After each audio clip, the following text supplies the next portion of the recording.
You're listening to Skeptoid. I'm Brian Dunning from Skeptoid.com. Strange but true stories from space.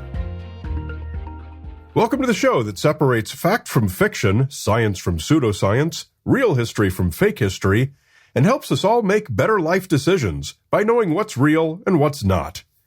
This week, we're celebrating Space Exploration Day, which comes each year on July 20th. The anniversary of Neil Armstrong's historic first steps on the moon. How should we commemorate that day at Skeptoid? Why, with a special episode, of course. Today we've got a collection of stories and anecdotes from the annals of crewed spaceflight. Stories that are weird, creepy, funny, mysterious, and in one case just plain gross. Some of you have probably heard some of these before, but my bet is that nobody will have heard all of them. So I now present to you, in honor of Space Exploration Day, Strange but True Stories from Space. We'll get started with Apollo Space Music. In 1969, Apollo 10 did an orbit around the backside of the moon on their mission to test every single component of a full moon landing mission, except the actual landing. While astronauts Thomas Stafford, John Young, and Gene Cernan were back there, they heard a strange sound they described as space music coming over the radio, which lasted for nearly a full hour. That music even sounds outer spacey, doesn't it? You hear that? That whistling sound? Yeah. Woo! Richard. Yeah, it sounds like, outer space type music. Okay, it's not great music, more like just a tone. But it was a real mystery for a long time, until it was eventually proven to have been interference from the VHF radios aboard the command and service module and the landing module, both being on at the same time. The aborted shuttle launch. Did you know that only one shuttle launch was ever aborted after it took off?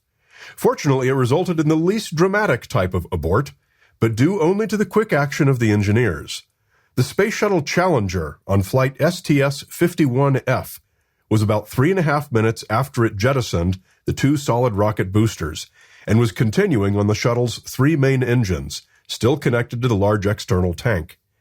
One of the engines shut down due to faulty sensors. When the same sensor failed in one of the two remaining engines, ground engineer Jenny Howard quickly instructed the crew to block any more automatic engine shutdowns. Now, they still had to abort the launch, but with two engines, they were able to do an ATO, abort to orbit, which means they only had to give up making it to their preferred orbit and had to make do with a lower one. It was the only time a shuttle main engine ever shut down in flight. The ghost knocking on the spacecraft's door. In 2003, Chinese taikonaut Yang Liwei reported strange knocks on the side of his Shenzhou 5 spacecraft, China's first crewed spaceflight. He had an eerie time trying to figure out what it was, but it definitely seemed to be coming from outside. He never saw any ghost aliens outside his little porthole. It's never been definitively solved, but most are satisfied that it was probably just noises from expansion and contraction as he went in and out of sunlight. The Squeaky Astronaut. In 1964, Mercury astronaut Scott Carpenter spoke on the phone with President Lyndon B. Johnson. The only problem was, at the time, he was in a decompression chamber 200 feet underwater as part of the Sea-Lab 2 project, and was breathing a mixture of oxygen and helium. Scott, we have a long-distance call for you. Will you hold, please? Operator, this is Commander Carpenter on the line. Thank you. Hello, Commander Carpenter? Yes, how do you hear me, operator? Not too well, sir. Well, you bear in mind, operator, that my voice will sound quite different. I'm in a chamber with helium atmosphere, so the frequency of my voice is quite high. Yes, it is. sir, is very garbled, and we have to have a clear connection for the president. Operator, this is helium speech. It will always be garbled, but I'm sure it will be understandable. The president knows that it is helium speech. You think it's all right to put it through? I would say it is all right. He understands that Commander Carpenter is in a synthetic gas atmosphere. Scott, do you read me all right? Yes, sir, Mr. President. Read you loud and clear. How me? Fine. Well, Scott, I'm mighty glad to hear from you. You've convinced me and all the nation that whether you're going up or down, you have the courage and the skill to do a fine job. Well, thank you very much. There were a lot of other people who demonstrated the same kind of courage. It's a great... The first woman solves the first problem. In 1963, the first woman in space, Valentina Tereshkova, discovered a major malfunction in her Vostok 6 spacecraft. It was supposed to have been completely pre-programmed so that she wouldn't have to do anything manually. But in going over the program, while already in space, she discovered that the re-entry program would have fired the rockets to raise her into a higher orbit rather than to slow her into a descent. She alerted Mission Control, whose engineers hurriedly devised a new program, which Tereshkova input manually according to radio instructions. As a result, she returned to Earth safely. She had been perhaps better qualified than they had given her credit for. The Soviets kept the embarrassing episode secret for more than 20 years, until the 1980s when Tereshkova began talking about it in her public lectures. Why the locks on the hatches? Over the years of the shuttle program, stories began to emerge that on many of the flights, padlocks were found on the exterior hatch, preventing anyone from opening the hatch from inside without a key or combination. It would seem an odd practice, as well as a potential safety issue. What's the deal? Well, in 2006, NASA's Chief Safety and Mission Assurance Officer, astronaut Brian O'Connor, explained, "Mission commanders don't always know the payload specialists very well, as they're always the newest members of the crew, and there's no harm in having a little extra safety measure when all someone has to do is turn a crank and it's bye-bye to everyone on board." The potential need for this became clear a year later when former shuttle astronaut Lisa Nowak went off her rocker and assaulted a romantic rival, resulting in her being fired by NASA and discharged by the U.S. Navy. Skylab's mystery crew. In 1973, the crew for Skylab 4 arrived aboard the space station, which had previously been vacated by the Skylab 3 crew. They were surprised to find the station already inhabited by themselves. Makeshift mannequins wearing the Skylab 4 crew's clothes were already hard at work, one on the exercise bicycle, one on the toilet, and the third trying out the station's lower body negative pressure device, which simulates gravity's effect on the blood flow. Never let it be said astronauts don't have a sense of humor. The floating turd incident. Apollo 10 was not known only for its mysterious space music, it also suffered through the most brutal campaign of the space program, the infamous floating turd incident. Oh, who did it? Who did what? Who did it? Give me Where did that come from? Give me a napkin quick. There's a turd floating loose. I didn't do it. It ain't one of mine. I don't think it's one of mine. Mine was a little more sticky than that. God almighty. What do you think? Nothing. That's enough for me. Nice going there.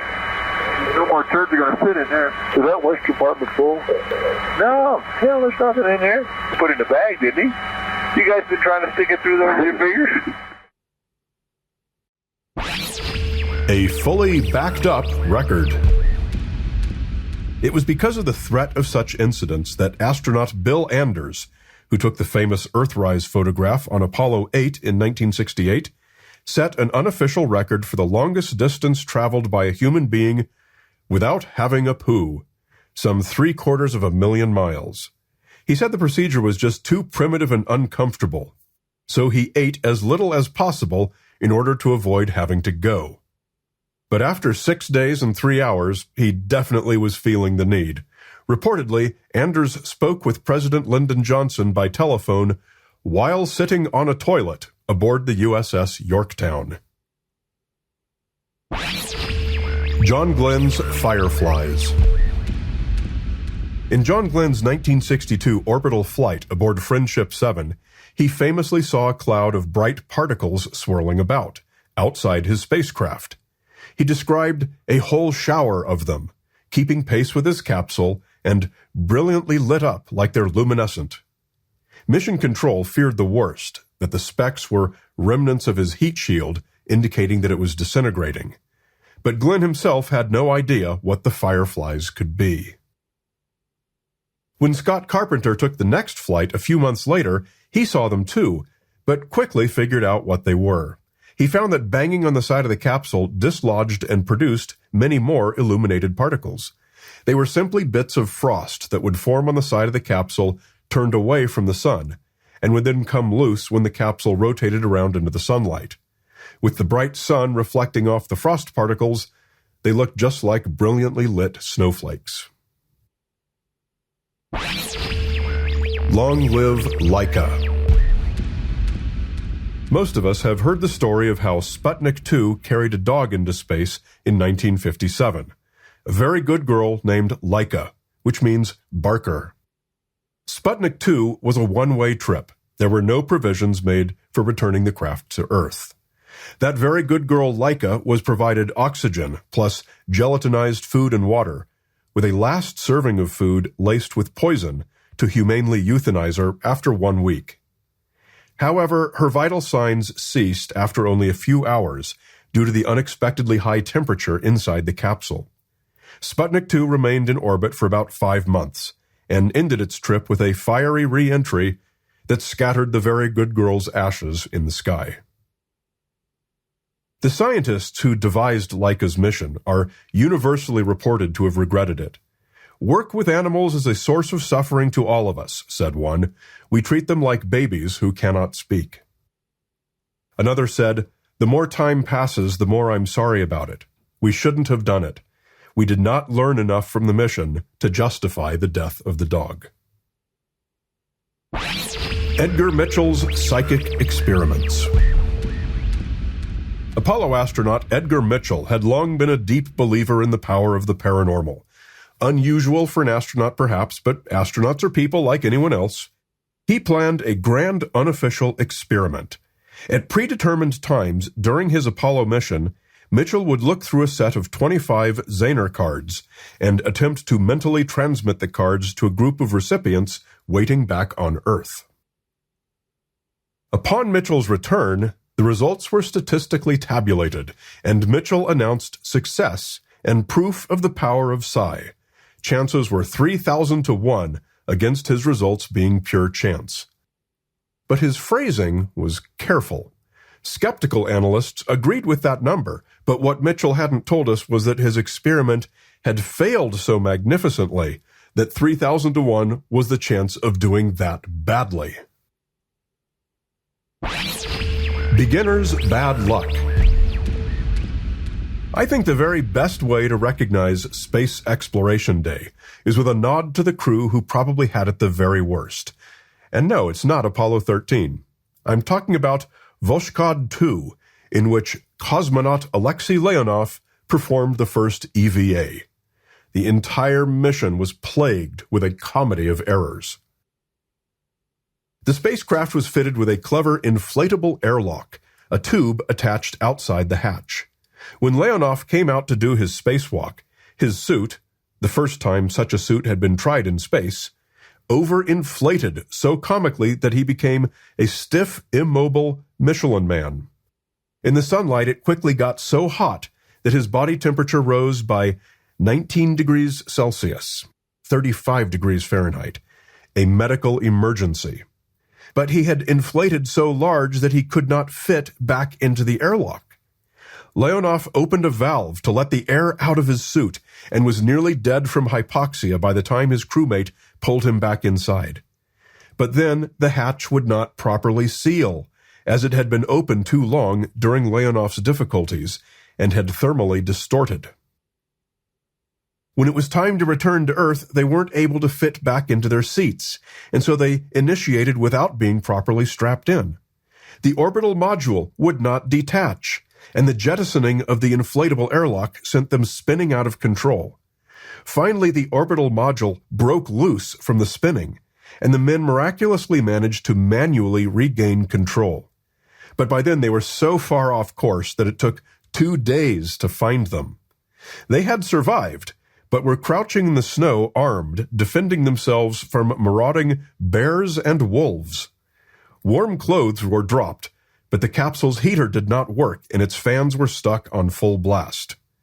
When crews finally reached them, they had to build a fire and freeze one more night before they could ski several kilometers to a waiting helicopter.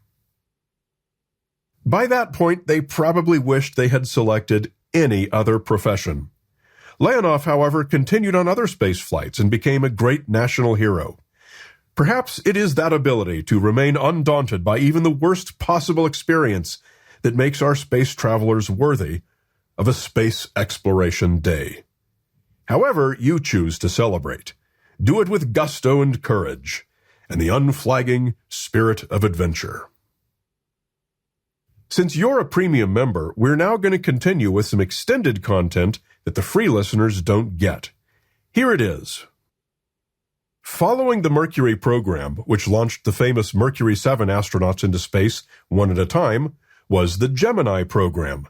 10 missions with 2 astronauts each. Beginning in 1965, this is when very clear, unambiguous photos of the Earth were taken by astronauts in orbit, and these photos were well publicized. One unexpected cultural impact these photos had was as a thorn in the side of the Flat Earth Society, which in the 1960s was tiny. It was really just one guy, a self-styled Christian fundamentalist named Samuel Shenton, and a mimeographed fire and brimstone newsletter he mailed out.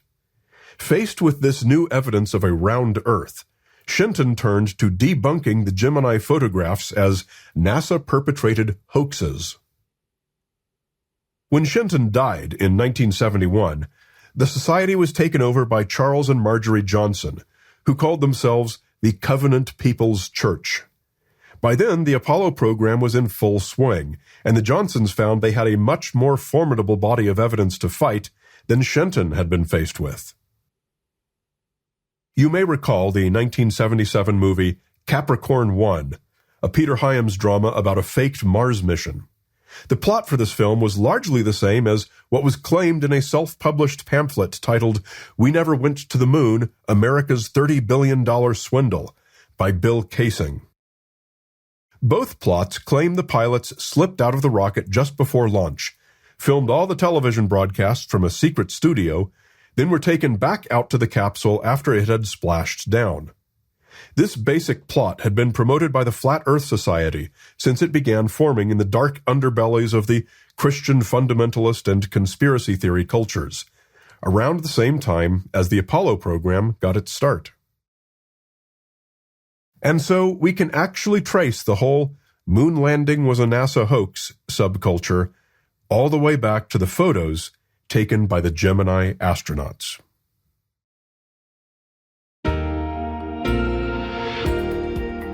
A great big Skeptoid shout-out to our premium supporters who make the show possible by supporting us with monthly micropayments, including Andrew Brown, Big Pharma, the check is in the mail, shill, Peter, a.k.a. Pimo, and Riley Miller. As long as you've got your podcast app open right now, please take a second and give Skeptoid a rating. It really does help with the discovery algorithms that suggest Skeptoid to new listeners, and we all know how much they need it. And get the Skeptoid books. They make great bathroom reading, and they're awesome gifts for people who don't listen to podcasts. Get them in our online store at skeptoid.com/store. Skeptoid is a production of Skeptoid Media. Director of Operations and Tinfoil Hat Counter is Kathy Reitmeyer. Marketing Guru and Illuminati Liaison is Jake Young. Production Management and All Things Audio by Will McCandless. Music is by Lee Sanders. Researched and written by me, Brian Dunning. You're listening to Skeptoid, a listener-supported program. I'm Brian Dunning from Skeptoid.com.